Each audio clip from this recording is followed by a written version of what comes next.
நான் வெளியில் போய் உலகத்தில் வேலை செய்கிற இடத்துல தான் கிறிஸ்துவை அறியாத அஞ்ஞானிகள் எத்தனையோ பேர் இருக்காங்க. லட்சக்கணக்கில் நம்ம ரீச் பண்ணக்கூடணும்னா வெளியில் தான் நம்ம ரீச் பண்ண முடியும். அப்போ அங்கே எது சாட்சியாக இருக்கணும் அப்படின்னா, நான் பைபிளை தூக்கி கொண்டு போய் என் டேபிளில் வச்சுக்குவேன், நான் எப்போ பார்த்தாலும் எல்லோரும் கண்ணுக்கு முன்னாடி நான் ஜெபம் பண்ணுவேன், அதெல்லாம் கிடையாது. அவன் நீங்கள் செய்கிற அந்த ஸ்பிரிச்சுவல் ஆக்ட்ஸ் அவன் பார்த்து திருந்து போகிறதில்ல. அவனுக்கு அவனுடைய வேலைக்கும் உங்கள் வேலைக்கும் என்ன வித்தியாசம் இருக்குன்னு அவன் பார்த்தா தான் அவன் உங்களை ஆனர் பண்ணுவான். விளங்குதா? அங்கே பேசக்கூடியது உங்கள் வேலை தான். அப்போ நீங்கள் என்ன கேட்கணும், ஆண்டவரே இன்னைக்கு என் கைகளின் கிரியைகளில் ஒரு பாதுகாப்பையும் ஒரு ஆசீர்வாதத்தையும் எனக்கு தாங்க. என்ன பாதுகாப்பு? மனுஷருக்கு முன்னாடி நான் என்ன செஞ்சிடக்கூடாது, தலை குனிஞ்சு போயிடக்கூடாது.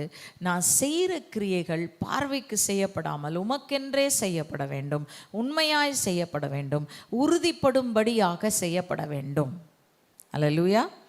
என் கைகளின் கிரியைகள் சக்ஸஸ்ஃபுல்லாக இருக்கணும் இன்னைக்கு. அதுதான் எனக்கு பாதுகாப்பு. வெக்கப்படாதபடிக்கு எனக்கு பாதுகாப்பு அதுதான். அது மட்டும் இல்லை, அது மூலமாக கிறிஸ்துவை நீங்கள் அறிவிக்கிறதற்கும் அது உங்களுக்கு உதவியாக இருக்கும்.